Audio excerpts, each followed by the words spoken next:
Welcome back to Black Ops. I'm Gatti and I'm picking up the host chair from the great Ralph Tiller. Black Ops is the special web series by SpaceWatch.Global focused on security and defense in space. It's the right place to be if you want to engage in in-depth analysis and discussions about the well-known link between space assets and military operations. It's probably the closest you will ever get to a proper James Bond plot.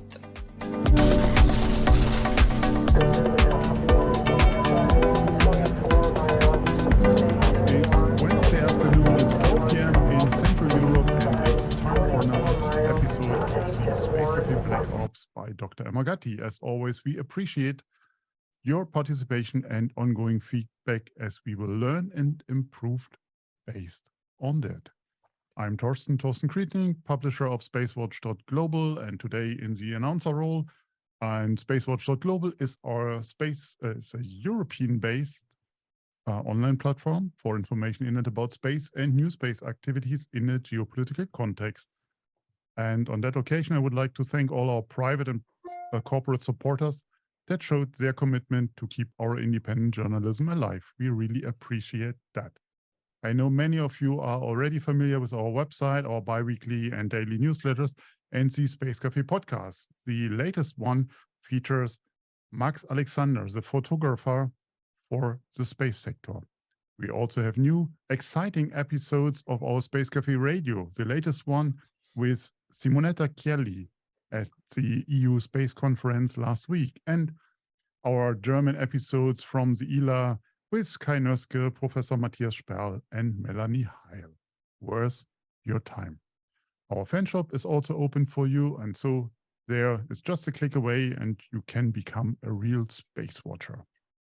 If you have missed any of our previous web talks, we have an archive available on our website in the event section, and you can also find us on YouTube. With that, my job is almost done for today. And I'm handing over to your host in sunny Milano. As you can see, Emma, over to you. Thank you, Thorsten. Thanks a lot. Hello, Space Watcher. Good afternoon. Welcome back to a new episode of Black Ops, our geopolitical series where we tackle and analyze the space domain in relation with the political power game. This is our second episode with our resident guest, Dr. Namrata Goswami. Good morning, Namrata. How are you doing? Good morning, Emma. Pleasure to be back again and looking forward to a great interaction. Fantastic. So Namrata, for those of you that don't know, her is a very well-known independent scholar teaching and researching space policy, geopolitics, and great power competition. She's a faculty associate at the Thunderbolt School of Global Management at the Arizona State University for their Executive Masters in Global Management and Space course. She's also a consultant for Space Found Intelligence and a guest lecturer at the seminar on India Today, Economics, Policy, Innovation, and Sustainability at the Emory University. And she's also the author of one of the most interesting books out there about space geopolitics. The title of the book is Scramble for the Skies, The Great Power Competition to Control the Resources of Outer Space, a book that I read and I warmly encourage everyone to read as well. So back to our last episode 2 months ago, we set up the scene, okay? We took stock of what was going on in the world under the geopolitical space point of view. We discussed together the macro power in the game, and we framed the discourse and introduced the general rules of space power. Today, finally, we are deep diving into the proper first chapter of our journey. And of course, the first episode could not be dedicated to anything else but the United States. Already the last episode, there were a lot of questions about the US. We postponed it today because we knew with the focus on just this country. So please feel free to engage with us, throw a question, interact with Namrata, because the first episode, it was a fantastic interaction. So here today, we are here today to understand how the US built its space power, the historical emergence of the power race from the Cold War, and of course, to understand how the US strategy evolved in the past decades and where it's going on today. It's an extremely complex, delicate topic, and this is why we want to discuss it with Namrata. Namrata, I want to start today from a quote taken from your book, okay? This is the chapter dedicated to the US, and you wrote, the United States pioneered the ideational use of space to portray civilizational vibrance and established the standard that any state which would contest global leadership must meet or exceed in the theater of space. So just to clarify, I want to give you some data so everyone can understand the magnitude of what we discuss in Torsten. If you can put the first slide on, please. There you go. So this is the latest number about the NASA budget is $24 billion. ESA from last year, it just positioned itself around 17 billion. But of course, let's not forget, this is not the only slice of the pie, okay? There are government funds and non-government funds. And in the US, the non-government funds are quite substantial compared to the European scene. And then there are non-government funds for civil application, and this is NASA, for example, and government funds that are dedicated to military sector, to the defense. And these are coming from the DoD, for example, and they're administered by other agencies that is not NASA. So this is not a complete picture. I decided to use this number because it was properly well defined and it was possible to compare a bit with the European situation. But the point that I want to make is that the investment that are made in the US for the space sector are twice as much as the ones that are made, for example, in Europe and in any other country. For just to give you an idea of the magnitude of the activity in the States, let's move to the next slide. So this is the number of satellites, not only satellites, actually object launched into space. And when I say object, I mean satellites, probes, landers, crew spacecraft, everything that is being launched into orbit or beyond, okay? So United States 2022 launched 1,796 objects into space. China, second place in 2022, launched 131. So that will give you a sort of idea of the magnitude of the activity of the US and their obviously their presence in the space sector. Say that, I think let's start with the questions, Namrata. I mean, let's frame the US of today, starting from the US of yesterday. How did the US reach global leadership, and why did they choose the space sector as flagship of their power? Sure, Emma, and thank you for the data. I really like the way you framed it, because if you look at Euroconsul's data of last year, the US space sector, including every sector, including the military sector, was about $54 billion. So it's quite a large investment in terms of space financing and the kind of projects that the US does, right? So now, if you think about it historically, the US actually came into the space sector primarily because of what the Soviet Union did, in some sense, right? So as we know, in 1957, the Soviet Union launched Sputnik, and that particular launch actually took the United States by surprise, in a sense, because what it meant was that, if you remember, in the 1950s, there was this struggle at the global level between which country has the more attractive ideology, and by which it meant which country has the more vibrant setup in terms of political regime type. And by regime type, I mean, how is the country internally constituted? Is it a democratic country that is based on elections, or is it a country that is based on a one-party system, right? Mostly influenced by an ideology like communism. So when the Soviet Union was able to achieve that amazing technological feat, the first object that humanity sent to space, the US rose up and actually took that up as a challenge in terms of projecting itself as a country that decided in that particular day that space has to become the most important flagship for showcasing to the world which country is the more attractive option, which country has more vibrancy. And so what is so interesting in the Cold War is that both the US and the Soviet Union committed to go back to another important planetary body, which is the moon, right? And the decision to go back to the moon and which country lands first was taken in the 1960s. We remember President Kennedy's famous speech, and then how it was accomplished several years later. So in a sense, space entered the global lexicon because of what the Soviet Union did, but what actually ultimately resulted in was that the US won the race to go back to the moon. They were the first country, until today, the only country that has landed humans on the moon and brought them back safely, right?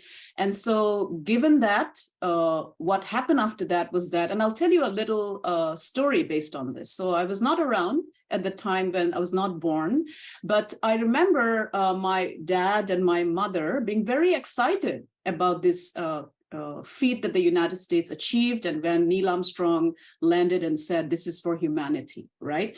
And so a country like India, which is democratic, was very much influenced by that narrative, and it resonated all across the world. And so that's how the later framing of the discourse happened, including in the post-Cold War, where it was juxtaposed as a democratic achievement in space, led by the United States. So obviously, the strategy of the US during the Cold War must be different from the strategy that they're having today. What changed and how you can differentiate them?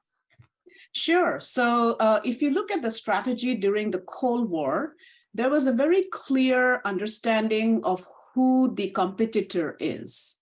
There was no doubt about that, right? So the Soviet Union was a very clear competitor. There was also this growing recognition that space is going to be a critical enabler for intelligence, reconnaissance, and surveillance. And that's why space was given access to by all countries, including by the US. The Eisenhower administration basically supported that move. And so in that time, during the Cold War, space was a lot about its contribution to democratic or authoritarian attractiveness or one-party attractiveness. Also, it was a lot about technology demonstration, right? And then using space for intelligence, reconnaissance. So mainly, basically limited to very few projects and functions. Also, during the Cold War, the amount of countries that were investing in their space program was very limited, right? So you had some of the major powers like China, India, Japan taking decisions, but you do not have countries across the world taking decisions to invest in space. So, sorry about that. So what is critical and important to understand is that today, what has changed is that space, from being such a Cold War, great power, dominated, very limited societal investment across the world as a domain, has changed to becoming this democratic, very open, as well as several countries now investing in their space programs, right? Across different regions. So what that means is that the competition for who is the leader is much more higher. The stakes are higher, right? And I think what has also changed is that in the geopolitical situation where the United States finds itself today, because of the way a competitor nation like China behaves, where it is not seen as the kind of threat that the Soviet Union was to the United States way of life, it is then it's not very easy to articulate a grand strategic vision that views China as that competitor to US great power status, right? Because China is also a very critical component of the economic world order. They are the second largest economy in the world today, very integrated, unlike the Soviet Union, including in space collaboration and cooperation, right? And so that's what has changed today if you look at it from that Cold War, post-Cold War period. So is it safe to say that in the 60s, the moon was not really the objective, was not really the goal? The goal was just to use space as a flagship of their own power, and of course as a flagship of the two different philosophies that were supporting the US and Russia, while today the moon is actually the prize, and we want to go to the moon to use the moon. Yeah, so this is a great question to ask, because in the world that we find, so let me just frame it again for the clarity, and also just so that the audience can also react and reflect on it, right? So what is critical to understand is that today, the US still remains the most capable space-faring nation, if I may, right? It's the only nation that has basically visited almost all the planets in the system. It's the only nation that has gone to the farthest, the New Horizon probe that has gone to the farthest reaches of the solar system, right? But what is important to understand is that you do have a country like China that is catching up in terms of relative capability, right? So in that context, what has China done? That has changed the narrative of your question, right? So during the Cold War, the moon was viewed as an area that you basically prove that you can go first and show that capability. And both the US and the Soviet Union committed to that particular demonstration, which meant that if you're able to land humans on the moon, and you are the first one to do it, you are the more attractive technological power. So the moon was not seen as an intrinsic value asset by itself, right? As you very, very wonderfully put it. It was more viewed as a means to the end of showing that you're the more attractive power, right? And that was the race during the Cold War. Today, the moon, at least when I listen to the Chinese discourse, is not seen from that perspective, right? So if you listen to China's lunar program, Wu Weiring, who is the head scientist of their lunar program, Wu points out that the moon is critical for China because it has intrinsic value by itself, right? And what he doesn't mean by that. So what he argues is that the moon has resources like helium-3, water ice, iron ore, silicon that can be actually used for building space capacity on the moon itself, right? And so how do they want to accomplish this? They want to accomplish this by establishing a permanent research base on the moon in collaboration with Russia, right? So if you really think about that, what China has done is that it has shown to the world, and including their own audience, that the moon is intrinsically important to Chinese thinking and why they're going there. So they have not prioritized human landing on the moon. It's more important for them to establish permanent presence so that they can actually test some of the technologies to extract resources like they point out, right? And I know we'll speak about Japan in a later episode, but Japan actually has picked up that discourse and has, as we speak, Japanese private company iSpace is on its way to the moon, right? To carry out the first business activity on the moon, extracting resources and selling it to NASA. So, so what has changed is that the moon is seen as a place where humanity can actually build structures, have permanent presence, and then use that as a pit stop to develop more capability. And so if I think about the US response to this particular framing, I think the US is struggling because on the one hand, there is still this narrative of showcasing human landing again, right? And this time because of symbolic reasons. The first woman, the first person of color, right? I do not hear the economic rationale. It is there if you look at their strategy called the cislunar strategy that the White House Office of Science and Technology put out. But it's not clear that it's about the economic return that China is talking about. So there is a great difference in terms of how the moon is viewed in the 21st century than how it was viewed in the 20th century. I'm just writing down a question for later. Let's jump now to 21st century, the last decade. How did the different administrations reacted or acted towards the space sector? Let's start things moved up again from Obama, then there was Trump, now today with Biden. Which difference you saw in the evolution of the space strategy? How did each of these presidents tackle the issue? Can you help us to understand?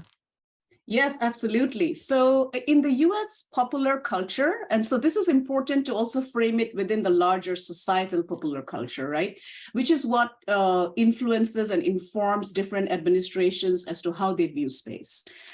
We already established that space was a very critical component of US prestige, grand strategy, and identity. So the US, for example, took pride in the fact that they are the first countries to achieve flight, for example, airplanes, right, with the Wright brothers, very proud that they were the first country to reach the moon. And so in that particular context, space continues to remain this very prestigious endeavor in US thinking, even today. And so it's a very important part of United States societal culture, not just its state-centric culture or grand strategic culture, which states basically administrations push. So given that societal thinking about space, and there are different versions, Emma, in the society, and our book documents that. There are those who believe in keeping space a sanctuary, which is that you do not go there. You continue to have this pristine, very inspirational narrative of space exploration. There are those who believe that no, space is somewhere where humanity needs to go. So there are different versions in the society, and it's important to actually address those different societal perspectives as well.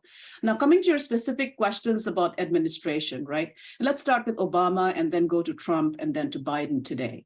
So when Obama came to power, and for the first time, what happened was that you had the Bush administration under George W. Bush Jr.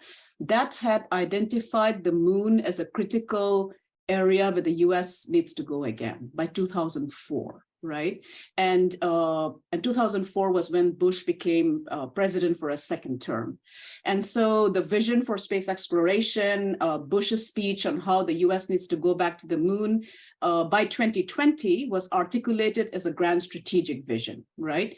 And for not just landing humans again, but also to ensure that US is ahead in the game for building capacity to, for example, to do resource utilization, right? So when Obama became president in 2008, there was a shift in NASA's overall focus, right? So while Obama recognized that space is a very critical part of US societal culture and political identity and cultural identity, he argued that, but we have already been to the moon. So we don't need to really go back to the moon again. You know why this happened? Because the understanding of the moon was not about its intrinsic value by itself, right? It was still about the symbol. Yeah, still about the symbol, still about prestige. So I would believe that Obama thought that because it was already achieved, you don't need to repeat that, right? Whereas the discourse around him was changing. 2002, China took the decision to establish their China Lunar Exploration Program with space resource utilization as a very important goal, and the moon being the key actor in this regard. And so he argued that instead, let's develop asteroid capability, including asteroid deflection capability and understanding asteroids, right? So then when Trump became president in 2016, he then reformulated the strategy, influenced, of course, by the reconstitution of the National Space Council. So under the Trump administration, certain things occurred which had not occurred under Obama, right? So if you look at the Trump administration's space activities, what Trump did was that under the advice of his space transition team, he basically reconstituted the National Space Council, right? And so which meant that there was a recognition that space needs to have a very coordinated effort. The most important change that he did was that he basically again shifted the focus to the moon. But Emma, again, it was not the moon by itself. The program was a moon to Mars mission. So the moon was again seen as an enabler to a much deeper space exploration mission, right? So every justification of focusing on the moon was because it would help you to get to Mars, right? And so that was what Trump did. And of course, as you know, he also constituted the US Space Force in 2019. And so when Biden became president, he continued with the Artemis program that the Trump administration had established, which meant bilateral collaboration And what was very interesting, if you look at the preamble, they included words like space resource utilization, establishing safety zones, building bilateral partnerships. So there was a recognition in the Trump administration that the moon would be a critical part of space utilization. And let me clarify, when I say space utilization, it is not space exploration, right? Space exploration is when you just go to the moon and study it to understand Earth or to understand how the universe basically constituted itself, right? Space utilization is where you actually utilize the resources on the moon for developing your capability. And the Trump administration changed that discourse. And Biden appears to continue that particular focus. He has supported the Artemis Accord. If you look at his space priorities framework, there are words in there that hints, and this is where I would say the difference lies. So while Trump administration was very clear that this is about space resource utilization, this is about expanding American leadership vis-a-vis the space development discourse, within the limits of the Outer Space Treaty, the Biden administration has been very careful not to use words like expanding US leadership or space resource utilization as a core focus by itself. I think they're going back to the Obama years, where it's more about space exploration, space science, which is actually going back instead of going forward, in my perspective. So let me just one side question. So it seems to me like the perspective of the moon as a resource is kind of different. China from 2002, they say, okay, let's go to the moon and we're going to just explore as much as we can and utilize as much as we can. The US seems to still be unsure whether this is actually a good investment or not in a sort of way. My question for you, and is a question that is maturing from having interviewed also other experts on the moon, is that maybe, so it's an open question, maybe the doubt around the moon utilization is because we are not so sure actually if it's a good investment. Because, for example, for helium-3, I had the chance to interview also many scientists, and there are still a kind of like confused/open question: how much helium-3 is it actually important? Is it actually how much helium-3 we need to extract to make it profitable? So there is also a sort of economic aspect that maybe has not been defined yet. Yeah, so actually that's a great topic to actually unpack a little bit, right? So I agree that there is still, I mean, helium-3 so when China is talking about helium-3 and India to an extent too, what they mean is that helium-3 is a very critical fuel for nuclear fusion, which a technology that has not yet happened, right? So as with any technology, not just space, the investment cycle happens 30 years ago. Right? So the internet reached fruition. The investment of the internet happened around 1960s. By the time we actually got the internet at its current form, it's about 40 years later, right? So similarly in space. So I would argue that today, the market case for it does not exist, right? The physics tells you that it's possible to achieve nuclear fusion. It's possible to use helium-3 theoretically, right? So what China is doing is that they have made nuclear fusion a priority by 2040 to build nuclear propelled spacecraft. And why nuclear propelled spacecraft? In their perspective, if you really want to reach Mars faster or the asteroid belt faster, you need better propulsion than chemical propulsion, right? And nuclear is the future, right?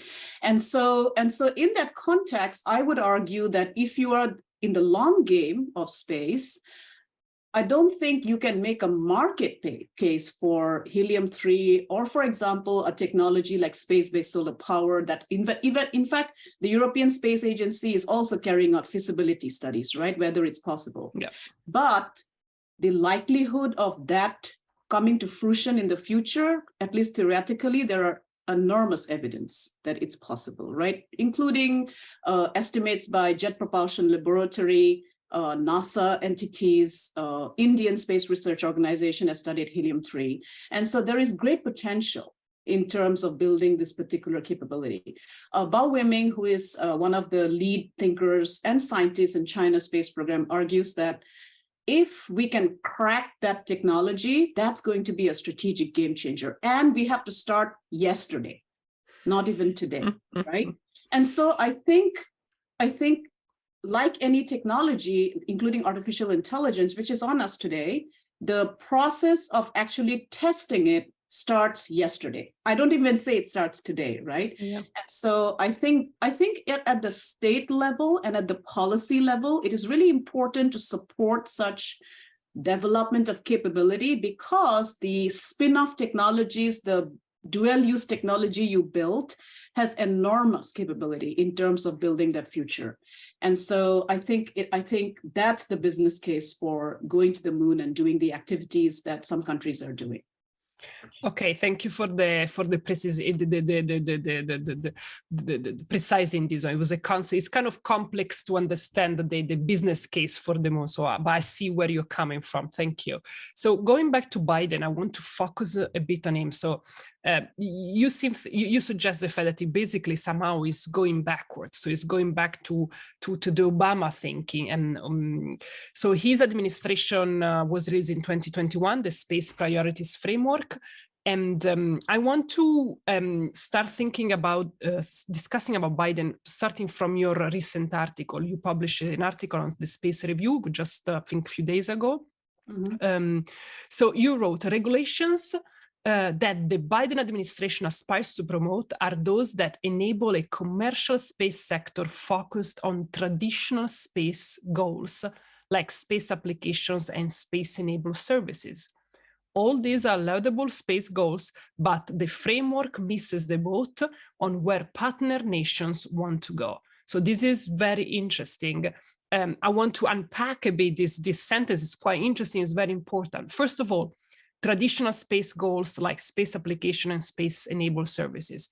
Do you mean like satellites for communication, Earth observations, these kind of services? Yes, I mean, when I say that, that's what their focus is, right? Space science, space exploration, Earth observation, precision navigation, timing, which are very traditional capability building. Okay. And when you say it misses the boat, where do the partner nations want to go? Where is the goal for you? Yes, so I think, so when you think about the Biden administration, and we might have a new space policy because after all, he has 2 more years before elections come up, right? So in the priorities framework, what I noticed was that there was so narrative really matters when you think about space policy, right? And so narrative mattered during the Cold War, the clarity of John F. Kennedy's vision, right? And you know, Kennedy was not a space enthusiast, right? But he recognized the critical importance of space and then adopted it. So in terms of narrative, if you look at the United States Space Priorities Framework that was published in December of 2021, the key focus very much is about space exploration, space science, STEM education, very traditional conceptualization of space, right?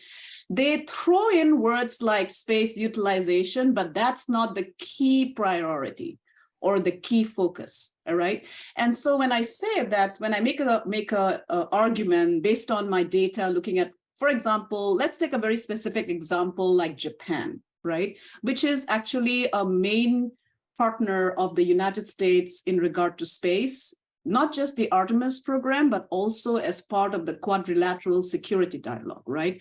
Japan is the country that originated the idea of a quadrilateral security dialogue in 2007 by Shinzo Abe, and the US, India, Australia are part of it. So when I say the Biden administration appears to be missing the boat, I think that if you look at Japan's basic space policy that they put out in 2008, at the time when Obama was in power, they focused on concepts like space development and utilization. They focused on concepts, and this was their priority. This was not somewhere hidden in the detail, right? They highlighted that. So it was about space industry. It was about making space a business activity for Japanese citizens. And fast forward 2022, they're actually achieving such a goal, right? By very much focusing just on space development and space economic capability with their iSpace mission. So I think when they look at a document like the United States Space Priorities Framework, you have all the traditional boat-based, identities, right? Okay, we are doing space science, space exploration, but there is no like assertive argument from the United States that the US will also lead in terms of space utilization and space development, create the sustainable environment and regulation for space utilization and development, right? So I think while it is mentioned, but it is not the key core priority and not the policy priority focus, right? And because of that, partner nations, what they will do is that they will form partnerships outside of the US because of that lack of clarity, right?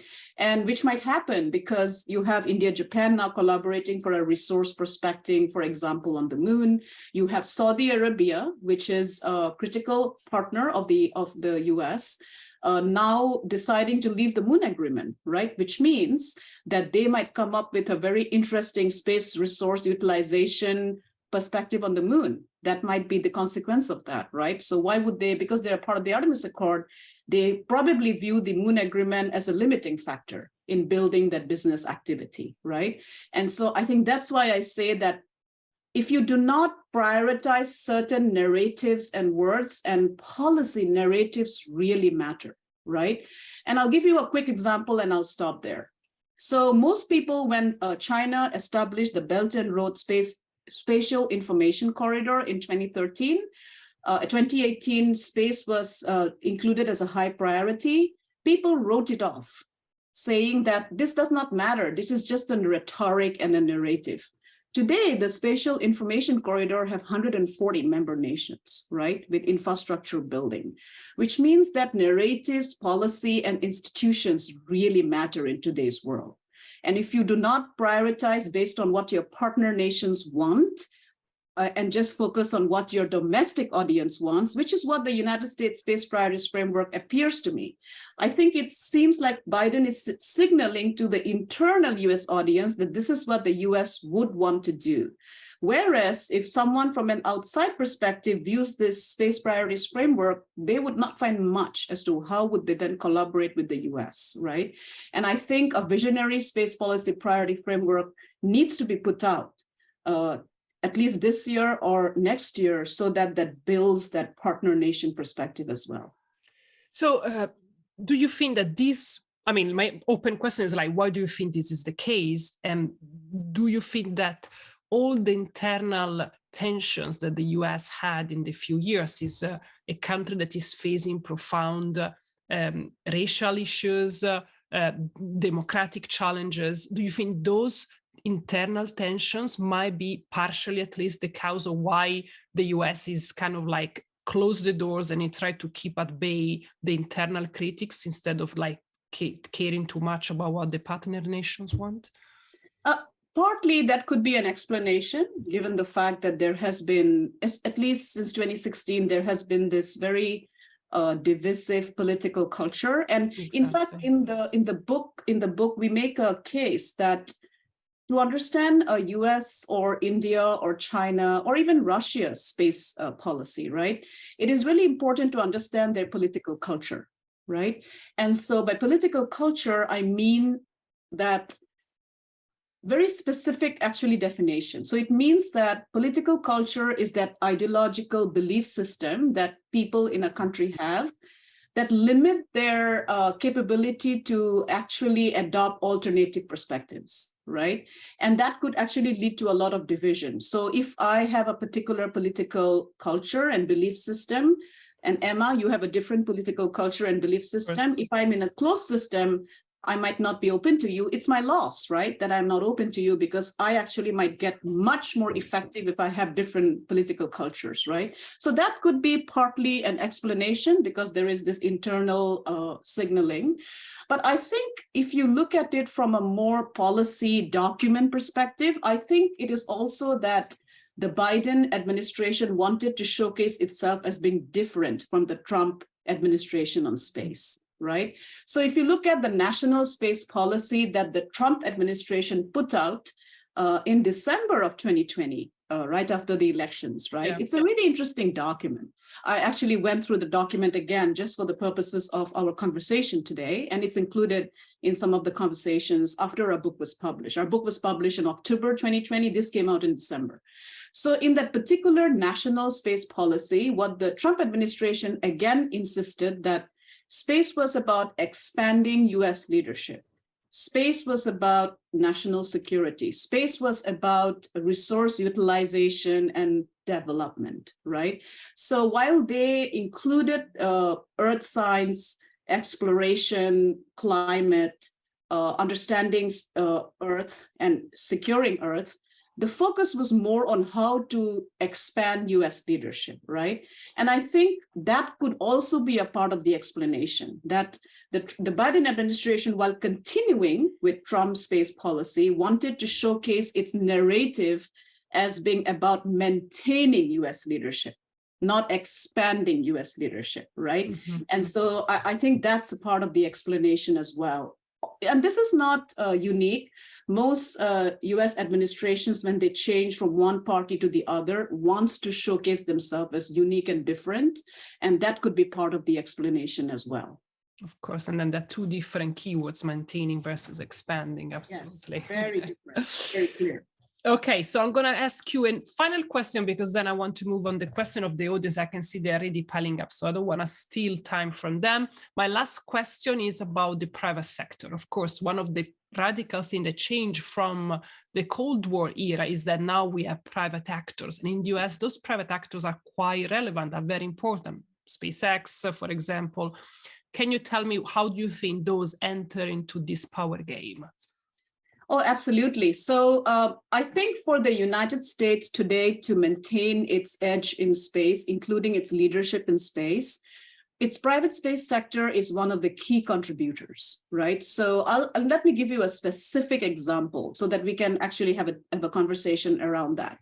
So before 2020, and after the space shuttle was retired in 2011, the US did not have an independent launch capacity to send its astronauts or cargo to the International Space Station, right?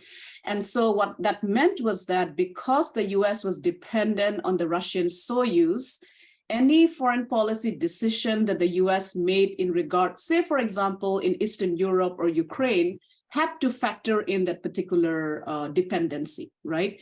And so when in 2008, and then when Russia invaded the Georgian provinces of Abkhazia and Ossetia, and then when the Crimea was taken over in 2014, the US had to actually contemplate and navigate that particular dependency.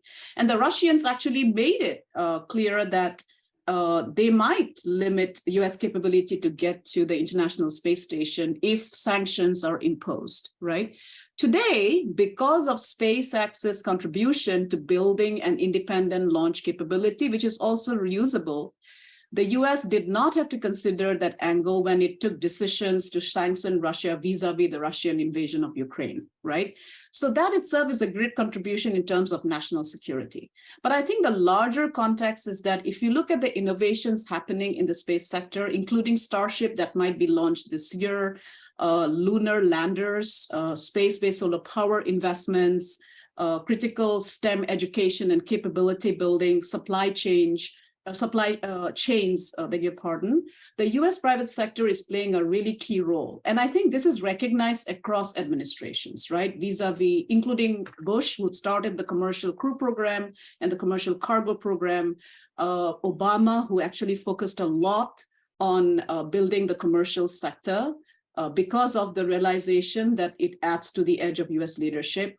Trump, who also really pushed it, the national space policy talks. There are two sections that are included in this, and Biden as well. So I think the reason the US still maintains its edge is because of the US private sector. And this actually has been recognized. For example, China has also started investing in its private space sector, and India as well. So there too, the US is actually framing the space discourse by showcasing to the world that private space innovation can actually lead to your capability as a state. Fantastic. Okay. I'm going to take up the question. Thank you, Namrata, for our, as usually, super engaging discussion. I can see the people are like really asking so many questions. I don't want to steal time. First question from Gunjan. Hello, Gunjan. How do you foresee commercialization interlinking with the moon utilization? Is the role of public sector space exploration coming to an end soon? Similar to maybe what we just discussed in a sort of way. Sure. So great question, Gunjan. So I think what I foresee as the future is that the public sector will still continue to play a role, despite the fact that we might have systems built by the private space sector. So where will the public sector continue to play a role when it comes to lunar commercialization and utilization? One, regulation. I keep insisting the word regulation, right? So according to the Outer Space Treaty, states are responsible for the behavior of their private space entities, right? And so if you have a private space sector like iSpace, for example, which is on its way to the moon, it actually utilized the space mining legislation that Japan constituted in December to support this mission. Right. And so that's number one. Number two, Japanese investment in iSpace is also pretty high. Right. So government investment. A similar case can be made in the US without NASA contracts, without NASA supporting the development of the private space sector, including in developing of lunar landers or supply chain to the moon. I don't think it is possible for the private space sector on its own to build that capability. And finally, because space is such a critical infrastructure for how we live and how we're going to live in the future, the public sector will always play a role in terms of not just finance, but also innovation, supporting basic research. Without public sector support of basic research, it's impossible for a company to take off. And so it'll continue to play a role in terms of lunar commercialization. Thank you, Namrata. Thank you, Gunjan. Christoph is asking a question that I know you're going to love. Namrata, how critical do you see cislunar space capacity building in US versus China competition? Which is something that we discussed before. Thank you, Christoph. This is a question that we were expecting. And what is, for both commercial and military purposes, and what is the concrete meaning of dominance and primacy in that domain? Very good question. So just for the audience, cislunar means the space between the Earth and the moon. So from 100 kilometers up to the moon. And so that is an area that is becoming really critical. So if you look at the Biden administration, they have put out their national cislunar science and technology strategy, where they point out that there are certain technologies that the US needs to build if it has to support the kind of cislunar business activity we are talking about. One is cislunar space situational awareness, which the US does not have the capability as yet, right? So building, understanding that particular environment, understanding what could be obstacles in that environment is one of the key capability. Then navigation timing, in-space manufacturing. So the White House has also put up an in-space manufacturing strategy where the moon plays a critical role, including cislunar strategy. So what I am noticing in the United States is that while there is still this grand strategic hesitancy, at least from the Biden administration, to say very clearly that the moon forms a critical component of US grand strategic thinking, there is the articulation of how the moon can become a means to a particular end, right? So it's more about technology, strategy, and if possible, economic development. So that's how I'll differentiate between the US and China. So US has started to recognize that cislunar is becoming critical. It will become critical in the next few years, but there is still this hesitancy to say that this is actually a really important strategic critical area of economic development. By economic development, your question about how that will build military, it will. Because once you build the capability to have cislunar SSA, space situational awareness, PNT, that will contribute to your military capability as well, right? So vis-a-vis that, since you asked about how it's building up in terms of competition, for China, cislunar, so that first of all, they don't use the term cislunar, they use the term Earth-Moon Economic Zone, right? So look at the framing. It's completely different. It's very clear it's about economic development of the moon, right? And the whole area. So they are talking about the economic development from low Earth orbit to cislunar space. That's a strategic area for China.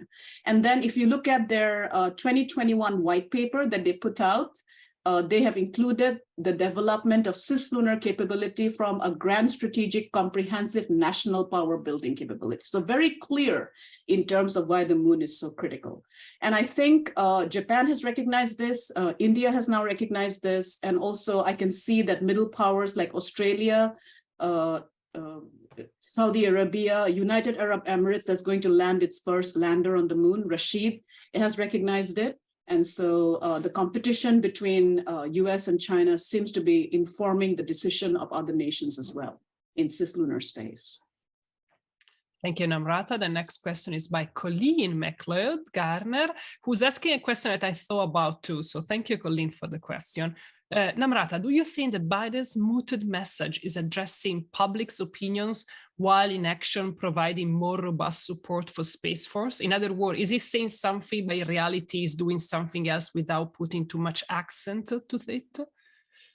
That's a great question because it could be. Because if you look at the, for example, if you look at Biden administration support for the Office of Space Commerce, for example, the funding has gone up. Biden has continued to support and increase the budget for the Space Force, has also supported the NASA budget, right? So if you look at it from a very data-driven perspective, it appears like the Biden administration is actually probably continuing with the Trump administration focus and also putting the finances in it, right?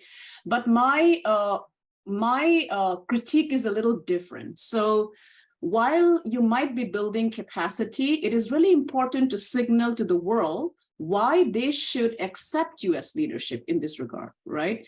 So if you look at the, for example, the 2021 National Space Priorities Framework, one of the key assertions of the Biden administration is that the US will continue to provide and maintain, if not expand, space leadership in the world, right?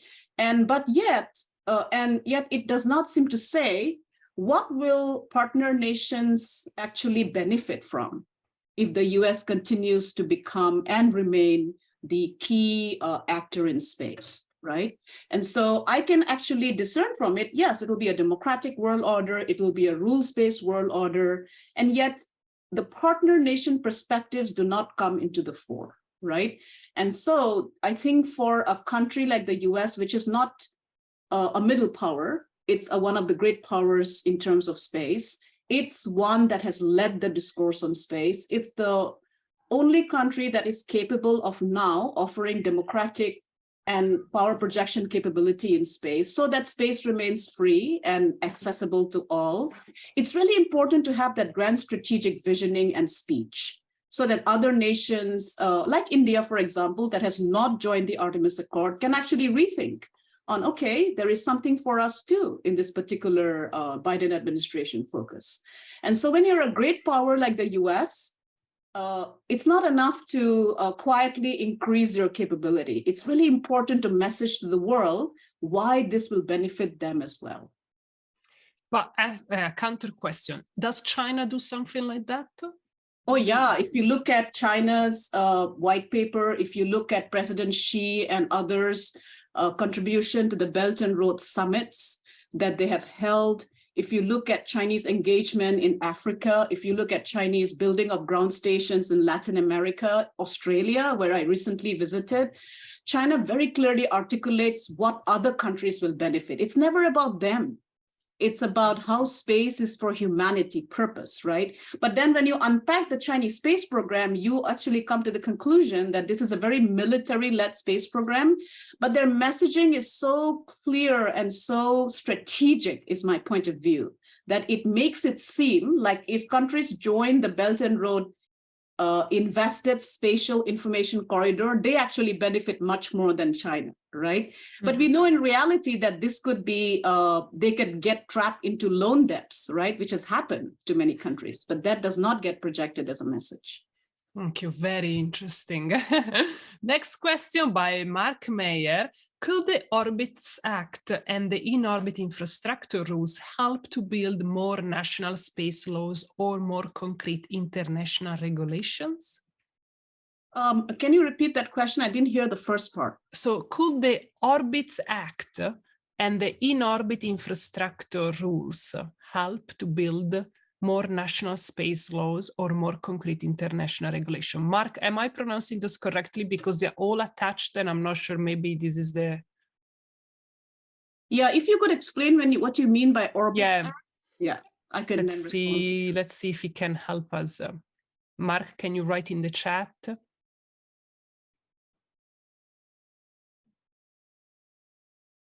I'm going to move to the next question, and then we can come back to you, Mark. Okay, so if you can just explain that, because I'm not understanding either what is Orbits Act and in-orbit infrastructure rules. What do you mean for that? And the next one is from Christophe. What would you be your advice to space policymakers in allied countries and regions for a more effective alliance, especially Japan, India, and Europe? Oh, absolutely. So that's again a great question. So I think if you what would be my specific advice be, right? There would be 3 recommendations I would have.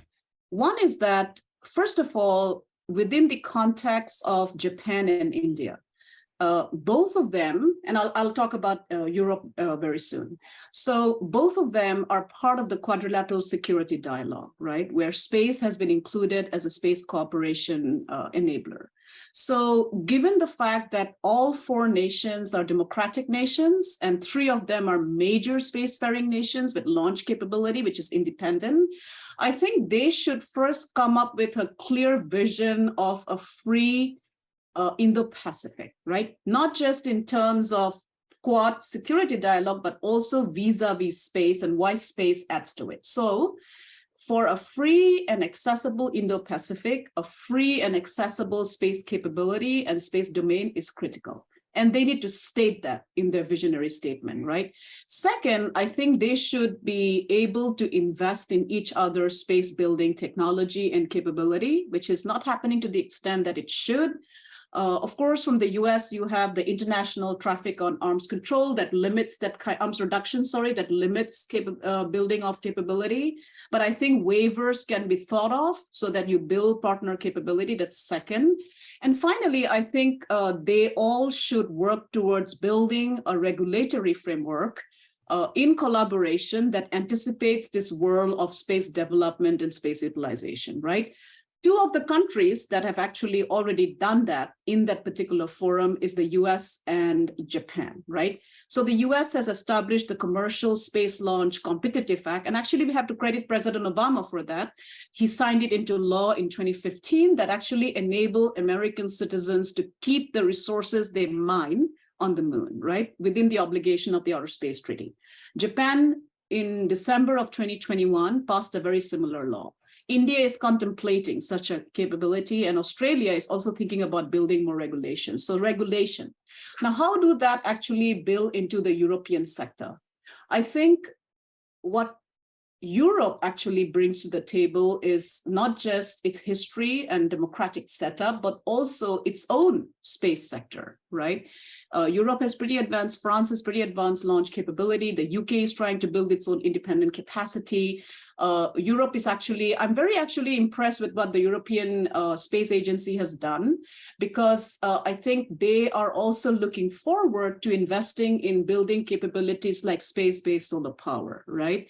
And space-based solar power is the capability that is going to harness energy in space or solar power in space and microwave beam it back to Earth. And it's 24 hours, right? It's not like ground solar where you suffer from weather or cloud cover.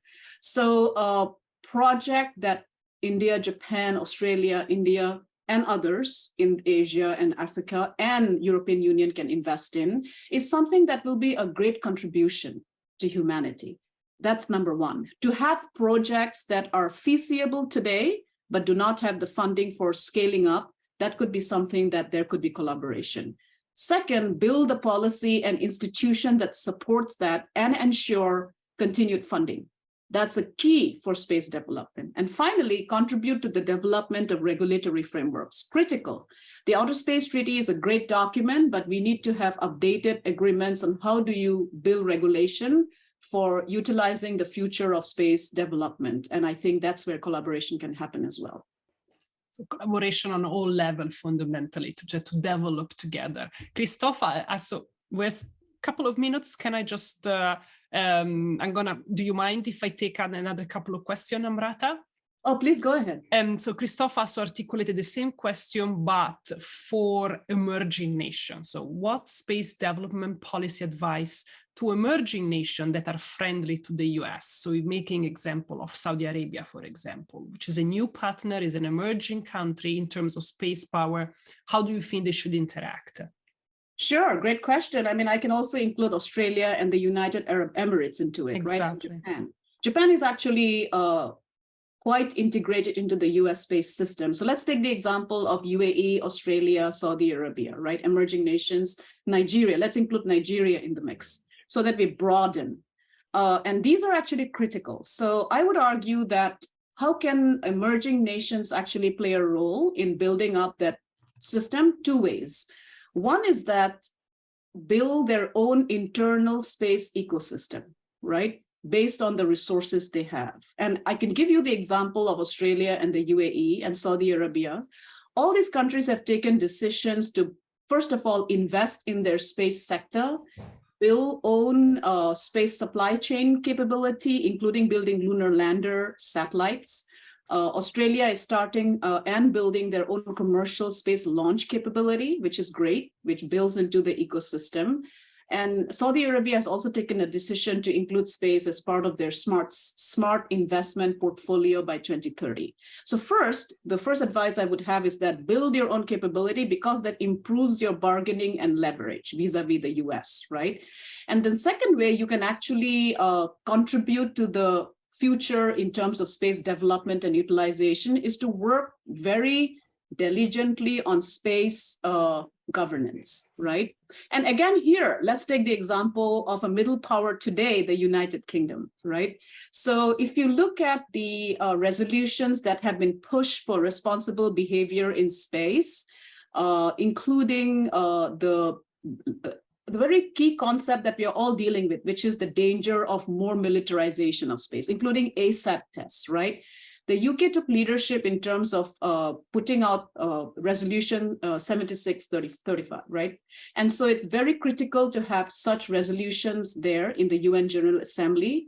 And then 7536, sorry. And then what is even more critical is that the United Arab Emirates is also playing a very critical role in terms of UN governance structures, because I think when you have a regulatory multilateral institutional frame that also ensures that responsible behavior is built into by great powers. And an example of this is that under the Biden administration, the US unilaterally declared a moratorium on anti-satellite tests, which is a great move, I think, to take leadership, and also has now submitted a resolution and a draft at the level of the UN to make it a general moratorium on anti-satellite tests, because space debris that forms from anti-satellite tests creates problems of access. So that's where emerging powers can play a very critical role in informing the position and posture of the great powers. Thank you. So Mark came back to us explaining us what he meant for the Orbis Act are the regulations of deorbiting out-of-use object, and these guidelines were created by the US administration last December. And hopefully it's a good leadership example for others. So I think he wants to frame the question in this sense. No, I got it now. Thank you for explaining that. So yeah, I mean, the Biden administration has tasked the Office of Space Commerce with space traffic management, right? And we will have guidelines even clearer. I think that's a good way to take leadership, because one of the concern about space debris and accidents happening is the uncontrolled entry of launch systems, for example. We heard this particular concern when the Chinese Long March 5 had alleged uncontrolled entry into Earth and landed somewhere close to the Southeast Asian nation, very close to an island, and that created concern, Malaysia, I think. So I think it's good to take leadership, but I think it is also important to remember that China asserted back, saying that, no, this was not true. This was Western media propaganda to showcase China in bad light. China had complete control, had complete view of the re-entry of the Long March, 5, and so there shouldn't be any concern about this. And they put out and that's where China is doing a very interesting play here. They're very assertive in terms of counter argument, and then they also can inform the local press, because the Malaysian press came out and the Malaysian government came out and said that we never had actually thought this would be an uncontrolled entry. So yeah, I mean, the US can put leadership and can create that regulatory leadership structure within itself. But then, and that is where I think that visionary statement is so important, so that other countries buy in, right? So to then have a country like Malaysia or Association of Southeast Asian Nations contribute and become partner, you need to have that visionary speech as to why they benefit and should be a part of it. Very interesting, Namrata, like keywords, leadership, visionary statement. It seems like what we are circling around is the fact that the US seems not making this step further to actually create this vision. Am I getting it correctly? Yeah, because I think the US, at least in the post-Cold War, also because of a lot, as you mentioned, Emma, because of a lot of internal churning as to the identity of the US itself, including its history, I think there is a reticence to then point out that the US should be the global framer, if I may, or the leader in forming normative frameworks, regulatory capabilities, creating the vision for why democratic access to space is so critical, right? And yet I think across history, and since I'm also a student of history, this is not the first time that the United States has such divisions within itself, right? It's historical, the divisions. You had it during the Vietnam War, you had it during I live in Montgomery, Alabama, the seat of the civil rights movement by Martin Luther King and Rosa Parks. There were divisions across society, and yet the US also took leadership, right? You will never find that perfect moment or the perfect union. And this is my argument. To set us up for a perfect union, I think, is sometimes creating obstacles to how the United States should then articulate leadership, right? And I think without vision, without the willingness to articulate that leadership and vision, I can see that China is taking up leadership and taking up institutional vacuum that the US has left. It's a concern of mine, and my work is geared towards that. And this leads to the last question by Nabila, who says, do you think that all this strategy, US versus China, is the mark of a new space race in the 21st century, in which is going to be China versus the US? So it will be a race for economic development and power, that's for sure, right? It wouldn't be a similar race like we had during the Cold War. And that's why I argue that when you think about the Cold War and we use words like space race, it's very different because both countries committed to going somewhere together, right? For example, the race to the moon. Both countries agreed to have this kind of, race. Today, the race is more about which country can actually build that space logistics infrastructure to utilize space celestial bodies by themselves, including the asteroids, which are capable of giving us trillions of dollars of resources if we can build that capability, and how to actually use that to have developed lifestyles for your own people and not destroy Earth with fossil fuel, right? And so today, the race is a very different race. It's about the contribution of space to the economic prosperity of the planet and how almost all countries can benefit from it. Fantastic, Namrata. That was so informative. Thanks, everyone. We got so many questions as usual. The discussion is always very vibrant when it's with Namrata because she throws us so many intellectually fantastic thoughts.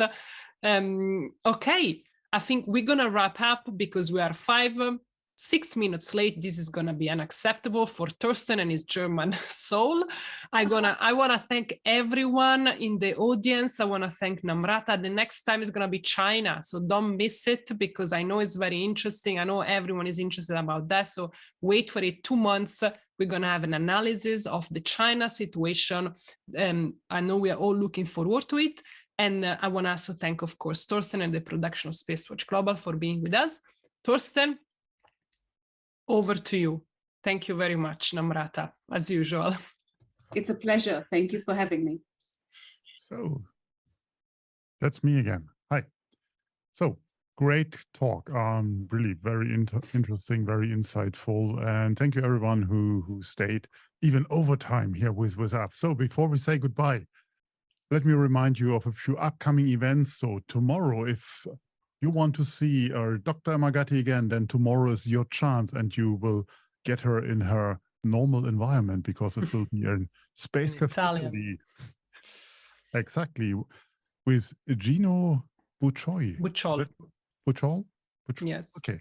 The co-founder and the chief development officer of Gina Stellare. So, and then we have a week off where we take bit of time for us, and then the week after, on the 14th, on Valentine's Day, I will have my 33 minutes with Michael Schweitel from the ISABIC in Switzerland, in Zurich. And then the week after, we have another Space Café on the 22nd on the Space Café Israel, another in Israel in this case, with Medad Pariente. And on the 28th, I'm planning a Space Café 33 minutes with Pierre Lyonnais from Eurospace. So all these events are going to be online for you on Eventbrite, so you can keep track of them. As always, we would like to hear your feedback. So please check in with us on Twitter, Facebook, or LinkedIn. If you liked it, what we can change, and so on. Your input is very valuable for us. And don't forget to sign up for our daily or bi-weekly newsletters. If you like to treat yourself with something special, become a space watcher, a real one. It's just a click away.